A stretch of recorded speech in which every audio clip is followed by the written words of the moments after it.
This is Damian Macy, representing the Friends of the Marshall Public Library, and this is our oral history project. Today is Wednesday, October the 12th, 2016, and I'm at the library with Leanna Morris.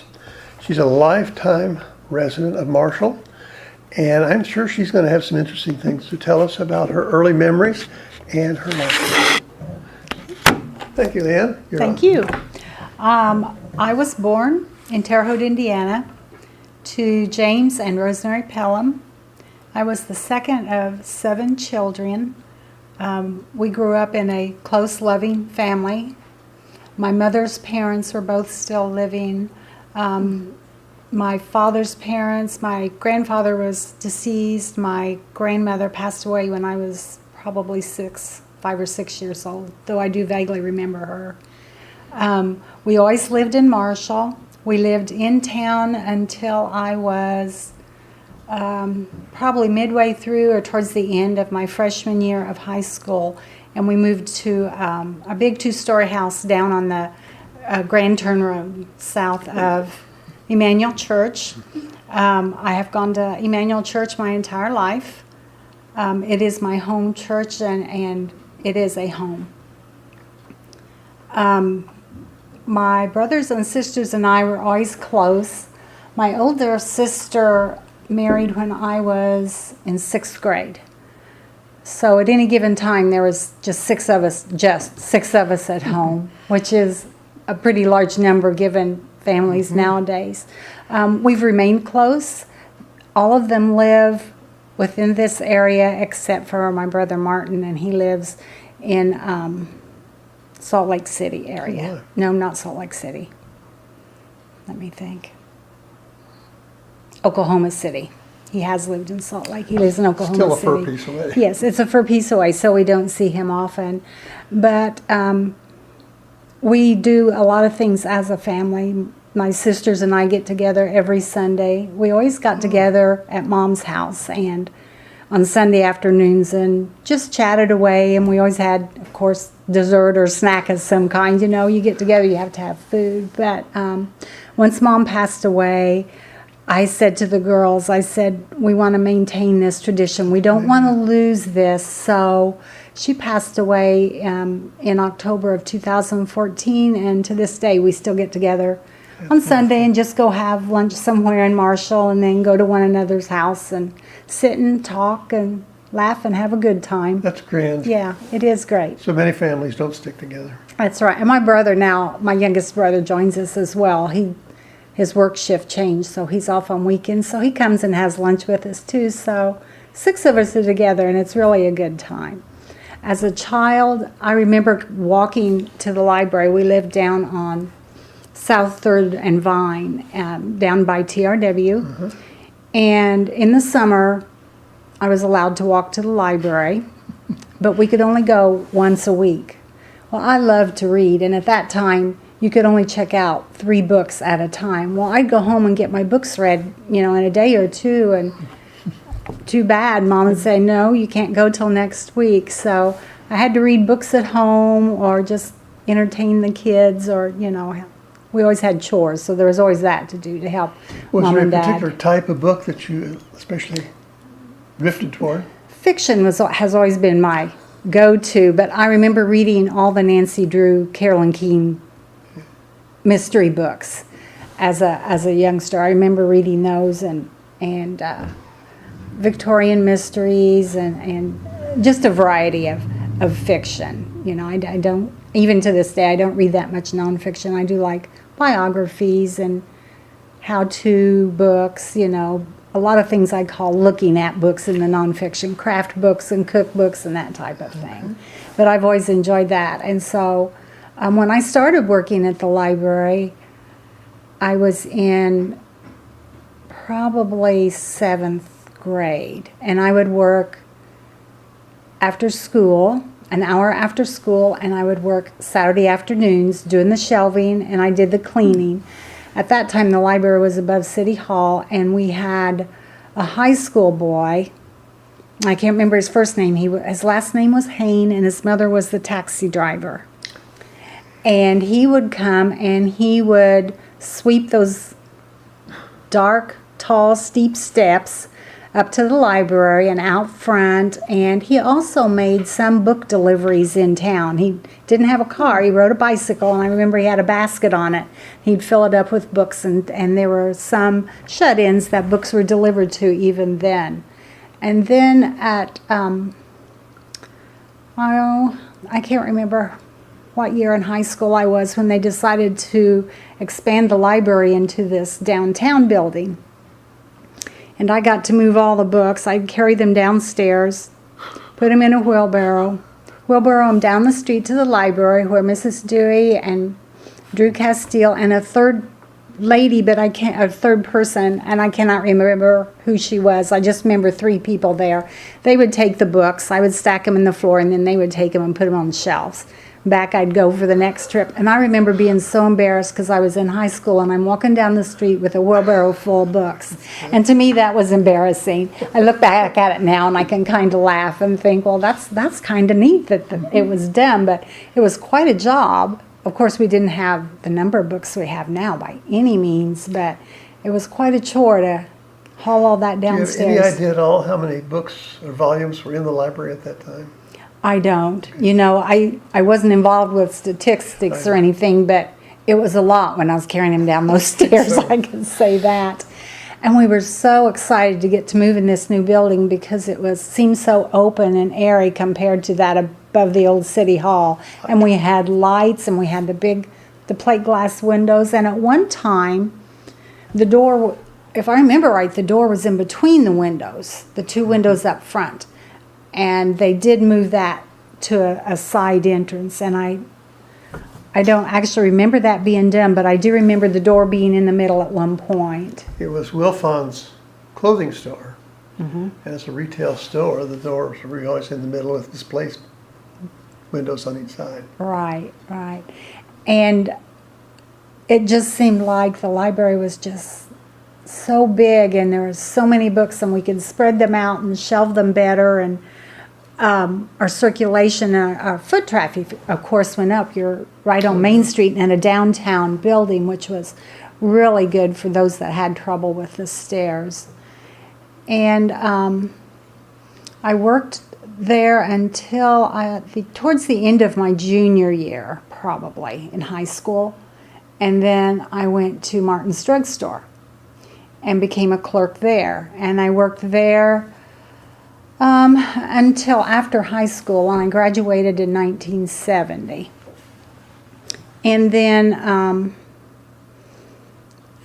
I got married in January of 1970, and we had our first child was a boy that year, and I no longer worked after I had him.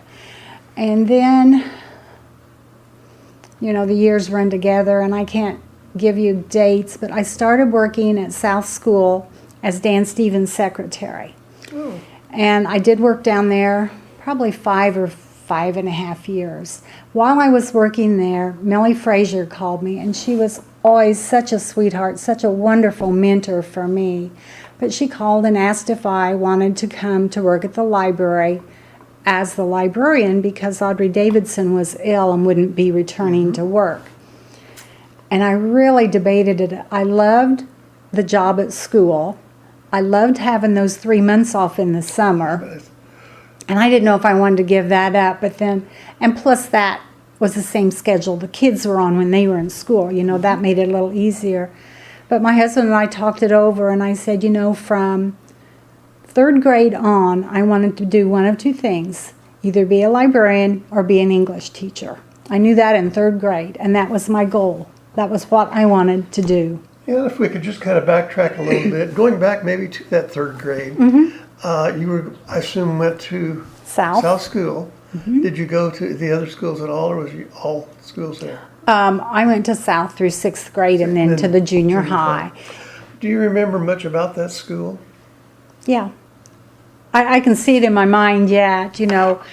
Elementary, we were in the lower building that's there now, but then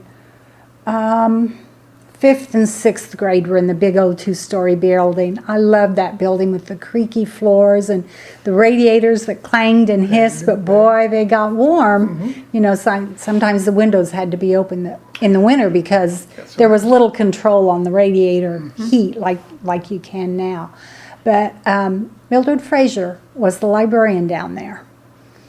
And I think I was probably in fourth grade. She asked me if I would like to help her in the library. I could come in and shelve books. And I can't remember if it was like on my lunch hour, you know, recess time, or when, but I did go and help do that. And I was just so excited, and I felt so important. But I loved the library even then. And because of her, I think that continued with that thought in my head. That's what I want to do. I've always loved books. I've always loved to read. And she just furthered that along for me. She was wonderful to work for. In school, we learned the Dewey Decimal System. And we learned where books are. And I can still see her. We had cards made out of well, it wouldn't have been cardstock then, manila folders or something. She would write a Dewey Decimal number on them during our class time, and we would have to go stand where a book with that number would be shelved, and that's one way we learned it. And it was a good way because I can still remember doing that. I can remember I had 613.24 one time. Why I remember that, I don't know, but I do. And so we got to do that, and that helped as an individual to know how to use the library, but it also helped with the shelving when I helped her. Was that in the third grade then? Probably fourth grade that I started helping her, and I helped her through sixth when I then went to junior high. But it was a wonderful experience, you know. Would you say, Leanne, that was perhaps one of the, major influences in your continued interest in books and library work? Yes, definitely. It would have been Millie, you know. I don't remember if there was anyone else that was I think Jean Hartman was librarian part of the time, or maybe assistant. I know she was down there some. I do remember that. But Millie was just a wonderful person, and when I did come to the library to become the librarian, she was my mentor, because I walked into a job with no training from anybody. You know, Audrey wasn't here, and I had no idea what I was doing. I had no clue what to do. I knew how to check books out, and I knew how to check them in, because at that time you used library cards, you know, book cards inside the book. But that was all. I didn't know about ordering books. I didn't know where to go to order books. I didn't know anything about the library system, which was at that time sent collections of books in a rotating system, and libraries got to borrow these collections for, I want to say, like 3 months at a time, and then they would be boxed up and moved to the next library. But there were these books, and there were boxes of books, and there were books on the shelf, and I had no idea. But bless her heart, she sat down and she taught me. She helped me do the cataloging, which was done manually. We did accession numbers at that time, and each book was granted a number, and it was all written in a big ledger, and it was just by hand. Yes, definitely by hand. It was a lot to learn, but I loved it. I did. I absolutely loved it. Would you have a particularly favorite subject when you were in high school? In high school, I loved English. Okay. I wasn't real fond of history and science and math. But I did, and I liked the business courses. I took typing and shorthand at that time, which nobody would even probably know what that was now today. Kids wouldn't have a clue, but I loved shorthand also. And I think a lot of the influence was the teachers. You know, if you have a teacher you don't care for, it's kind of hard to like that subject. And they were really good teachers and helped me. Do you have some memorable teachers that from that period? From high school? Let's see, Marilyn Smitley, Mrs. Smitley, and it's taken me forever to say Marilyn because she was always Mrs. Smitley, and she was a business teacher. She did the shorthand. Who else? Mrs. Hutchins did typing, and I can still see her and hear her in front of the class as we go through the keyboard, you know. And then I had Mrs. Elliott was my favorite English and Lit teacher.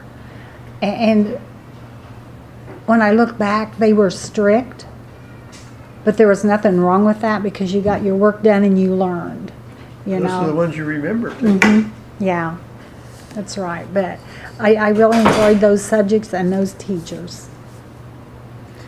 So in graduating then in 1970, you said goodbye to high school. Right? And do you have other fond memories of high school, something that really stands out? I loved band.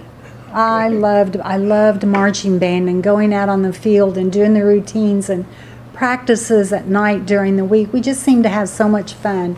Mr. Gwynn was the band teacher for high school at that time, and he was wonderful to work with, and he explained things to you. He didn't just expect you to know, you know.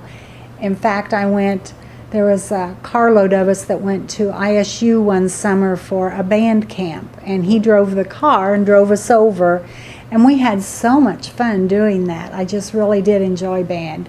I always did. And of course, you have your friends that you hang around with in high school, and so many of those we've remained close. And there's a group of us even now that Fall Festival weekend and then maybe 2 other times during the year we all get together, maybe 8 or 12 of us, you know, and just go for a meal and sit and talk and catch up. So But many have stayed around Marshall then, too. It sounds like. well, all of them aren't around here. Some of them come from, one of the gals lives in Louisiana and does come home, you know, so but there are quite a few still around here.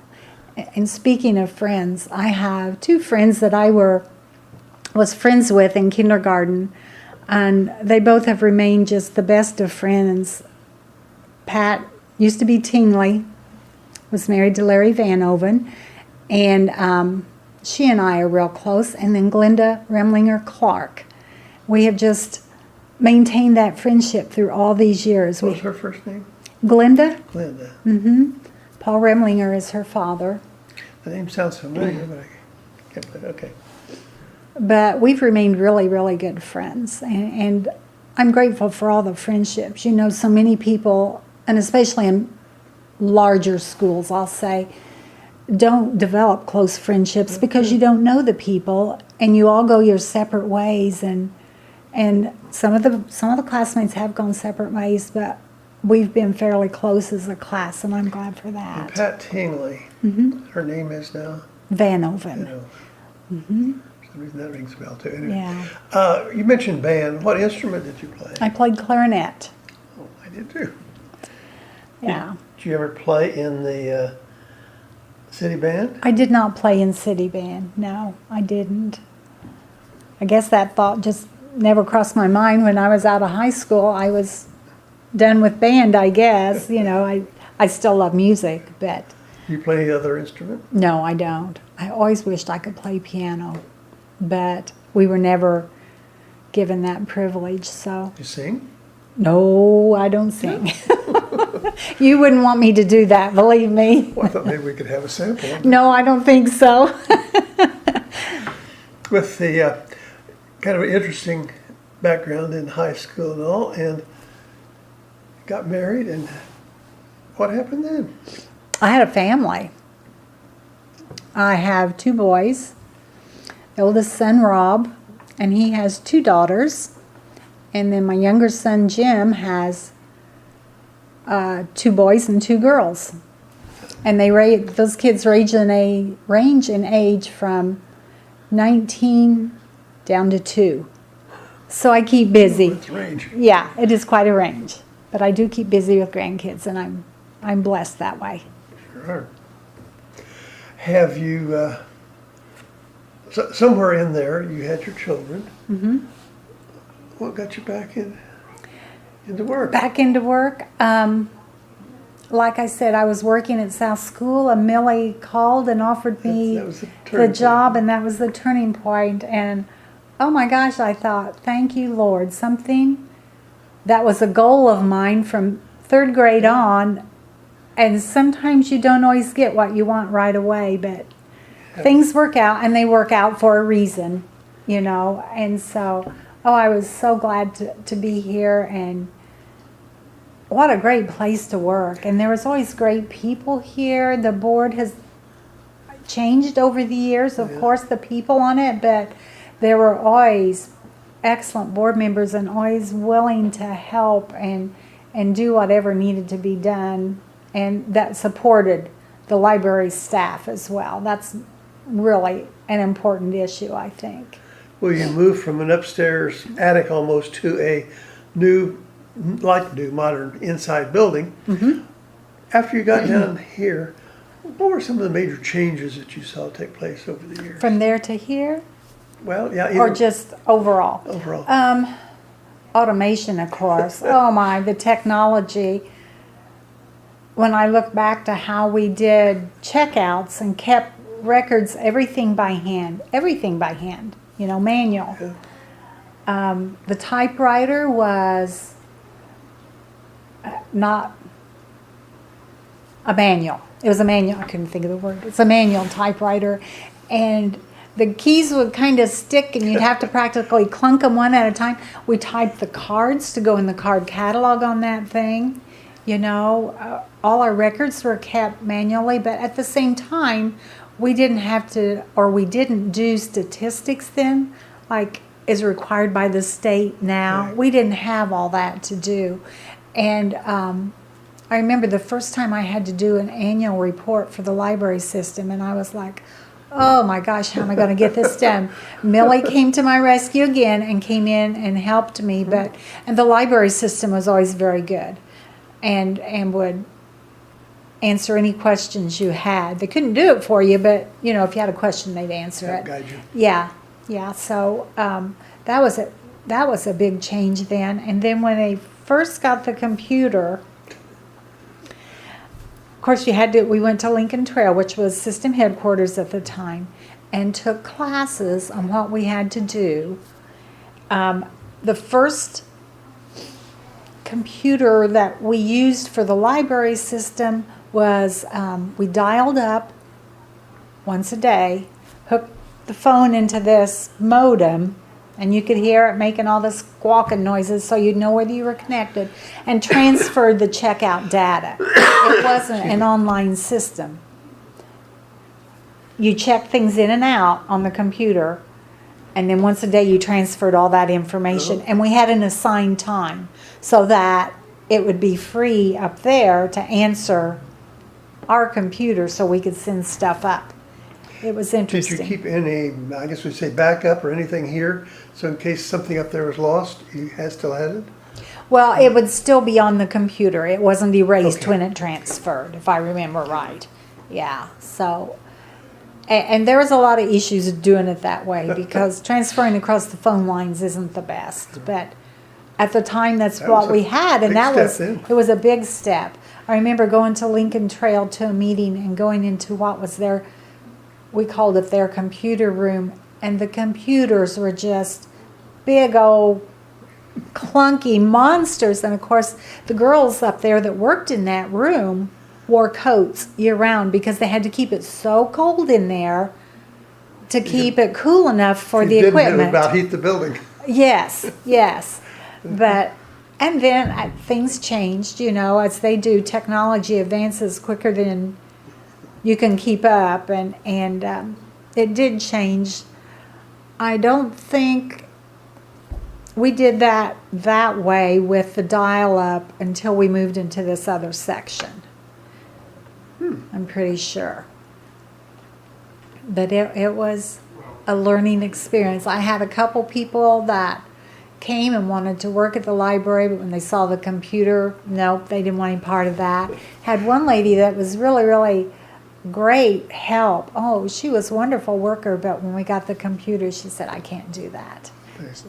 So it was, I can't think of her name. Was it a mental block or just, I'm sure She they could, was, mechanically could have done it.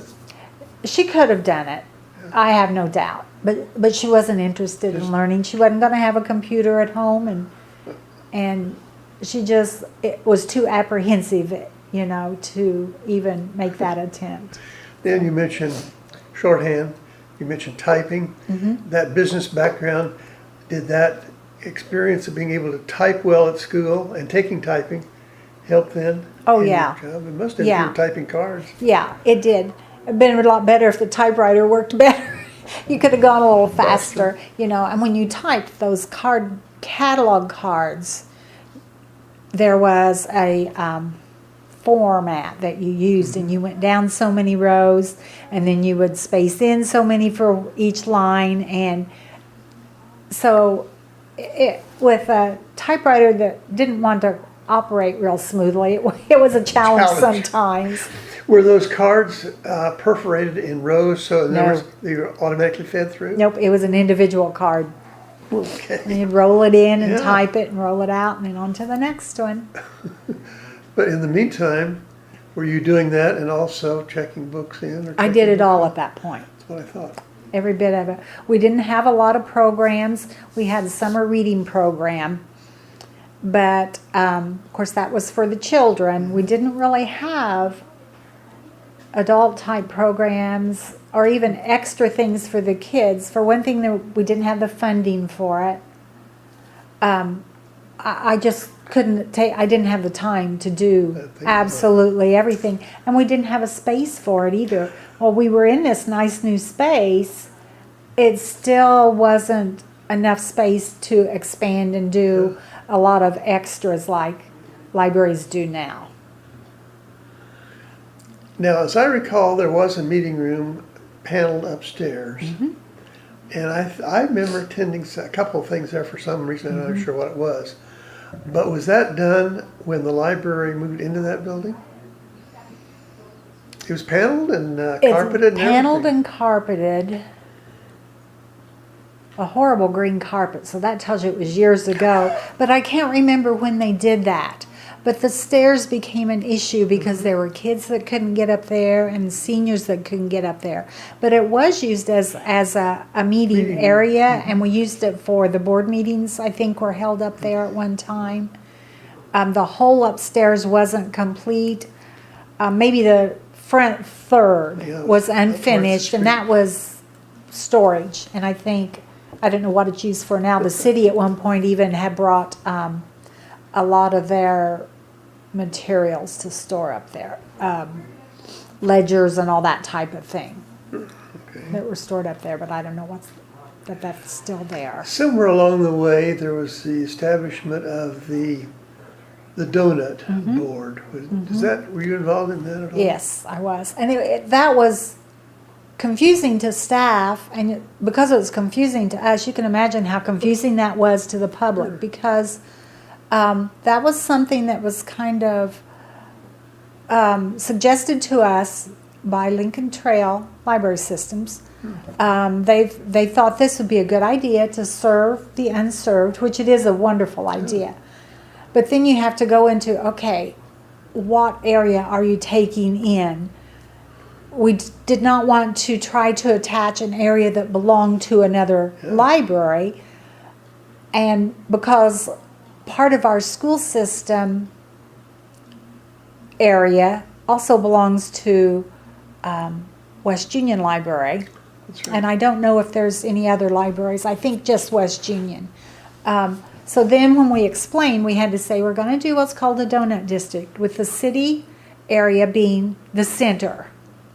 And the donut part, or the outer part, is going to be all these townships that are unserved for library service. And except for, and I can't tell you off the top of my head now, but there was 2 or 3 that we didn't include because they belonged within another library's boundaries. So it was really confusing. And the whole thing was people were tired of coming into the library and not being able to use it because they didn't have a card, and you couldn't get them to understand that people in that area did not pay a tax. People within the city limits were paying a library tax. So there was a formula to use to figure out what an annual card for them would cost. And I think, if I remember right, the last amount was $15 for a year. And there were people who didn't want to pay that, and so they were excited about this donut district. I guess they don't look at their tax bill to realize they're getting taxed for it, but they're not coming in and giving us money directly. So that had to be put on the ballot and voted on, and it did pass, which has been a wonderful thing. And so the way that works is that the donut district has an elected board. Their board levies the tax, the library tax. That money then is used to contract service with Marshall Public Library, the city library itself, so that that tax money goes to the library. Their board controls how much they give to Marshall Public Library, and then that is to cover for them being able to use the library. So when someone comes in that's in this outlying donut district, they can use the library with no additional charge. And so that was great because it took in the school system, so all the kids had access to library. So basically, that would extend the use of this library all the way out really to your border with Martinsville, say, or Clark County, or Edgar County, Right? the whole Right. distance of the service of the city schools? Yes. As long as it was within the Marshall School District. Yes. So and that made it great because then, so many kids never got to use the library, never got to come in. And now they had access. They could come in and use the library and check out material and whatever, It's a wonderful, wonderful service. I know people from visiting too are always amazed when we've shown around lots of times, and I'm just amazed that for this small a town, we've got such a marvelous library. We do have a wonderful library, and that's one thing the board has always done is do an annual visit to a library within our area. I know we had gone to Mattoon and Charleston, Paris, Chrisman, West Union, Martinsville, Casey. I'm sure there are others. I can't think of them off the top of my head, but would do that annually and make arrangements with the library ahead of time, of course, and the entire board and the staff that's interested, besides the librarian, would go and get to see their library and see what they offer and how they have it set up, and talk to the librarian about the things they do and the way they do things. And it's been very interesting, but on the other hand, you've come back and you think, wow, we've got the best library in the area, and I still think we do. And sometimes visiting a place or people like that, you can kind of get a new focus, and why reinvent the wheel if they're doing something that you would like to do. Right. It kind of takes the blinders off, because when does. you're in a place day after day after day, you know how it works, you see how it is, and it's hard to think outside that box. That's right. But when you visit other places, it does give you great ideas. And I know we've come back with ideas we've implemented from other places, which has been nice. With the use of computers and all now, and there's a whole bank of them out here too, what do you see as far as the future going ahead of library services to a community? I think a lot of it depends on your community. While we do have all this wonderful technology here in the library that has been such a boon and such a help to so many people who don't have access, I still think Marshall community is a print book based community. People still come in the library and want to have a book. Books are fine on say your phone or on a Kindle or your computer or whatever, but I'm one of those that says it's not the same as holding a book in your hands and reading, and the smell of a new book. People laugh at that, but it's true, and that is, I still think the Marshall community is probably geared towards that. I can't foresee that we would ever do away with books and go strictly technology in my lifetime. I read an article, this was several weeks ago, about a new library built somewhere in California, which is typical. No books.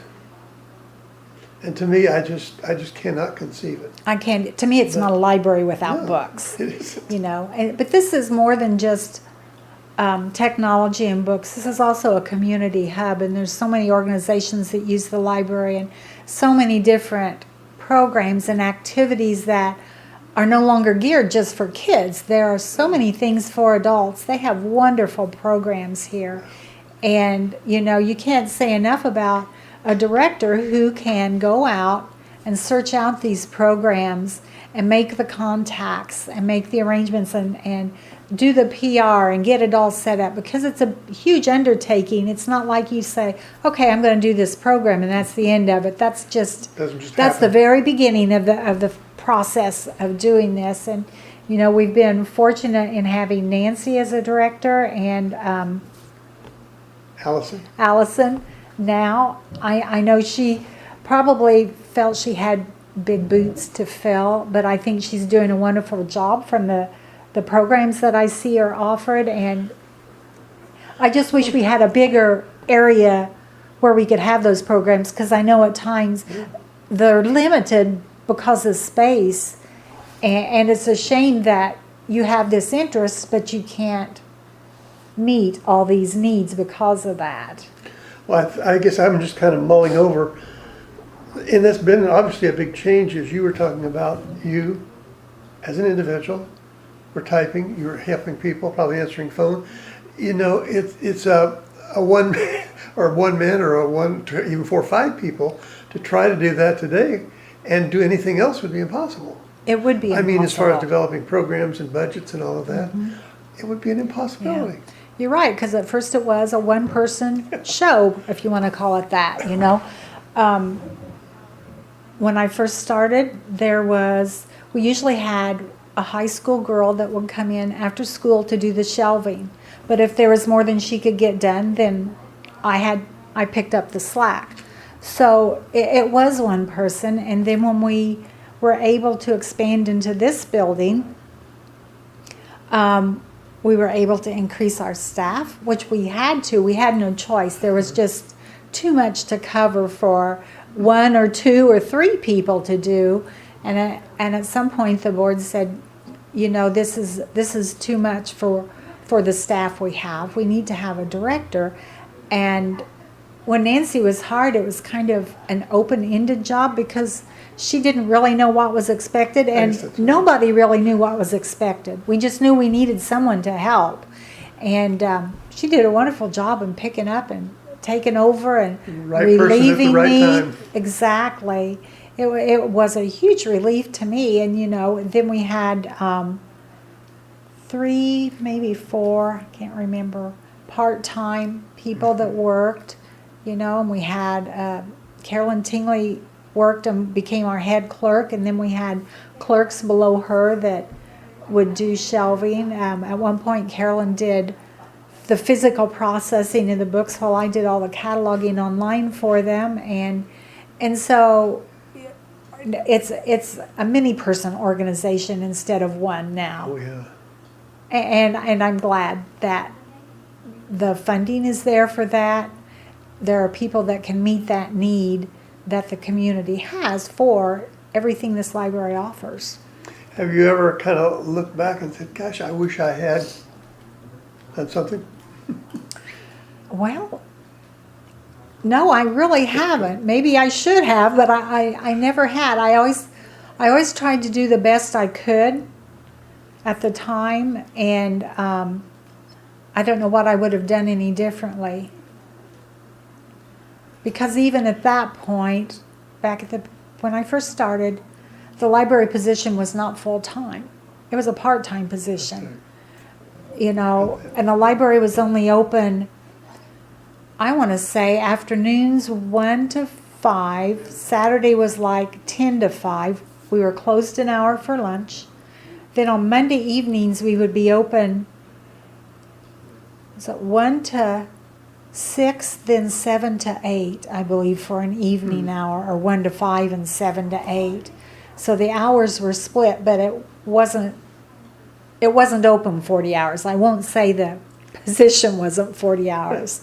And at one point, I even took work home because I couldn't get it done here. Paperwork I would take home and do because it had to be done. You know, there were things you have to do. Do you think the paperwork might have increased a little bit the last few years?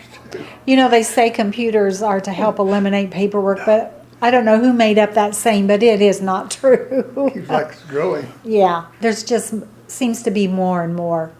Some things that we used to do manually are done online now, and that might be a help. But even then, when I did reports, I would do them manually first, and then put them online. And then you've got your hard copy right there, just in case something would happen too.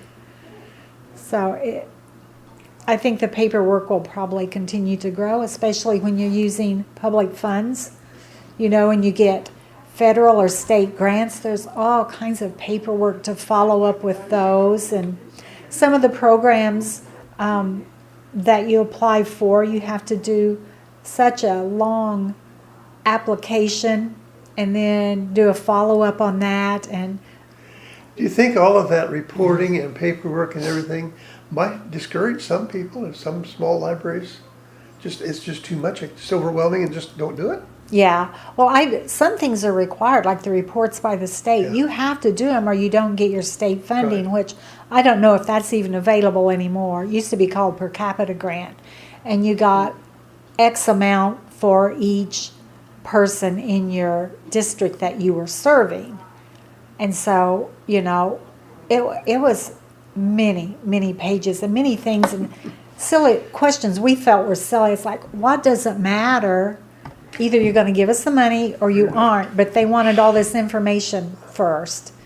And if they still get per capita, I'm sure it's still a lot of paperwork. Well, yeah, I'm not sure if that's available or not. Yeah, I don't know. With the With our status of the state. state budget, I don't know. Yeah, that's true.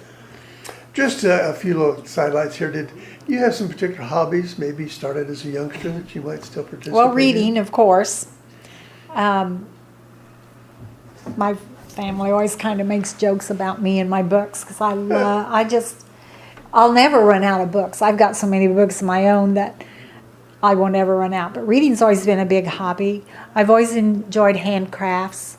Doing stuff with my grandkids I won't consider it a hobby, but it sure is a joy, and it's something that really keeps me busy. I love to bake. I love to cook. You know, I don't do so much of that now that my husband's passed away, but while he was living, he was a big eater, and I cooked a lot and baked a lot, and I don't do that so much Grandkids can now. probably get rid of a lot They of cookies. they can put it away too, yes. Does the thing of a pet, you probably had a pet as a youngster. How about today? Do you still have? No, I don't. Good. While the kids were growing up, while my boys were growing up, they almost always had a dog at the there. There was an outside dog. I don't have pets now. For one thing, I don't want to have to find somebody to take care of it. If I decide I want to go somewhere, I want to go. You know, I can do that now. For very good reason. And then living in the country, we have so many deer and other wildlife around there that the last dog we had barked nonstop. It seemed like at night, you know, barking at deer and stuff. And I just didn't want to deal with At least it. you didn't have to worry about it bothering the neighbors. Well, that's true too. You mentioned Millie Frazier as an individual who really influenced you.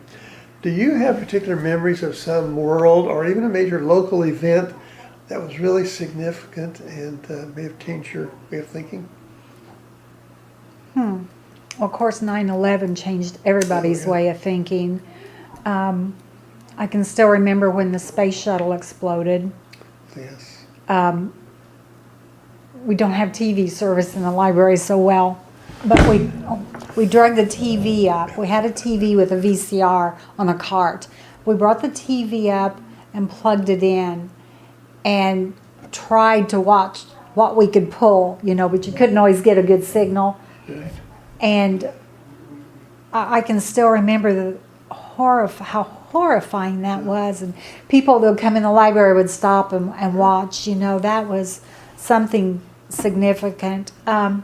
Always, I think, when you have a death in your family, is a major change in, especially if your family's close, and mine always has been. You know, I've lost both of my parents and my husband this year, and it changes your life completely. Your way of thinking, the way you live, it does make a major impact. With your thoughts about changing of the library and what's happened and all, and I can't recall now, you have not been out of the library very long. 8 years. Is it that long? Yeah. Have you ever, I guess, kind of missed it, or I might like to go back to that, or not? I've always missed working in the library. From the day I left, it took me months and months and months to get used to not coming in. But there were things I don't miss, you know, the political stuff, all the legal grant writing, and you know, with everybody now being so conscious about what you can do or can't do or can say and can't say to someone, I don't miss that aspect of it, but I have always missed the job because I dearly loved it, and I've always missed being out with the people. That was a big thing, to go from coming to work and seeing people every day to being home. You know, that was a big change for me. But you got real bored then, did you? I never get bored. No, I read. Like I said, I would do sewing, or at the time I could go visit Mom, you know, come and go as I wanted to. If I wanted to go see her, I'd get in the car and go, you know. And the last several years I would be with Luke when he was doing the farming. You know, I didn't actually do the farming, but I'd be the gopher, you know, and bring lunch or go get parts and be there at the field if he needed something. So I've always kept busy. I will never be bored, ever. Good. Do you have some particular things that you say, now that I've got the time and maybe even a few pesos that I didn't get a chance to do when I was working, that by golly, I'm going to do it now? I like to travel. I don't want to go outside the States because there's so many places in the States I want to see. But basically, you know, and time with friends. Lots of times when you're working, it's like, well, I can't do that. I have to work, or I can't go out late because I got to get up tomorrow or whatever, you know. And at this age, several of my friends have retired. So it's nice to be able to get together as we want to, even if it's just for lunch or just for a Coke or whatever. So those things I am enjoying very much. Do you have a particular place that you would like to travel to? Oh, no, but I do have a list. In my head, I keep a list. I see something, I think, oh, I'd like to do that too. You know. What might be a few of those places? Oh, I would like to go to Tybee Island, Georgia. Neat. I would like to go to the East Coast in the fall. I would like to go to Canada. I've been out west. My husband had a friend that retired and moved to New Mexico, and we went out there to see him. And it was okay to go see, but I wouldn't want to stay there. I like to be back here where it's green and you've got real trees and grass, you know. But there's just a lot of places throughout the United States. The Grand Canyon I've never seen, Niagara Falls. Well, you're right. There's just so many wonderful things in the States. And some of them are not that far away either. I mean, a couple of days drive and you can be there. Right. So many people think if you're traveling, you've got to go to some place exotic. But there's a lot to see and do right here. That's true. Sounds like you've got a good to-do list. I do or have. bucket list, whatever you want to call I it. certainly do have. Leanna, we've all got so many modern things around us. Is there something you'd say, "Geez, I just could not live without that"? Electricity. That would be a big one for me because, I mean, I wouldn't have water Right? without the electricity. And, you know, it's just, You can go pump it. Well, I could pump it, but I'm not sure I want to do that, you know. And, you know, with electricity, you've got your washer, your dryer, you can have a cook stove, you can have a microwave. It's endless. Even a dishwasher. That would be even dishwasher. That would be the big thing, I think. I mean, computers, I have one. I enjoy using it, but if I don't have it, I don't have it. Can live without it. These cell phones, I've got one of those too. I did fine when we had a house phone. You know, things we think we have to have, if you don't have them, most of them, your world is not going to crash. Go right on. As long as I have the people around me that I love, it doesn't matter. Good way to look at it. And if you just kind of summarize it up, I sure thank you for your time. It's been great visiting with you. If you were, say, in England or someplace away from this country, and you said to someone, I live in Marshall, Illinois, or nearby, and they said, where's that? Or what's that all about? What would you tell them about Marshall and why it might be a good place to visit? I would tell them it's in the Midwest, mid-eastern part of the state of Illinois. It's a quiet, clean little town, very friendly. The people are caring and always willing to help whenever someone is in need. It's quiet, but yet it's modern. Pretty well said. Don't know what else. Sounds like a good place to be. Well, yeah. Well, again, thank you so much. It's really been a pleasure visiting with you.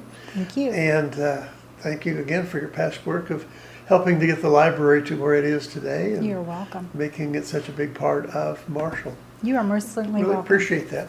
Thank you. Thanks for your time. Thank you. It's been a delight. You mentioned